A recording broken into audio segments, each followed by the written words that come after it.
Sa yung lugar dito magaganda. Magtatago ka doon. Ano ba yan?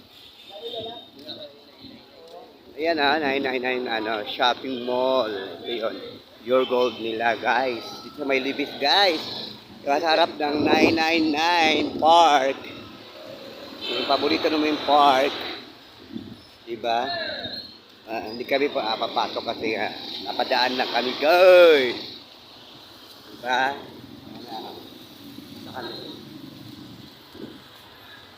Dapat sana manood kayo para maglibo na naman, 2,000 para excited. Diba? Oh, diba? Yan, guys. Dito kami sa may Libis, sa may 999 Shopping Mall. Harap Park. Ayan ang park, guys. Ang ganda, diba? Oh. Manood kayo mamaya, mga viewers Subscribe to my channel.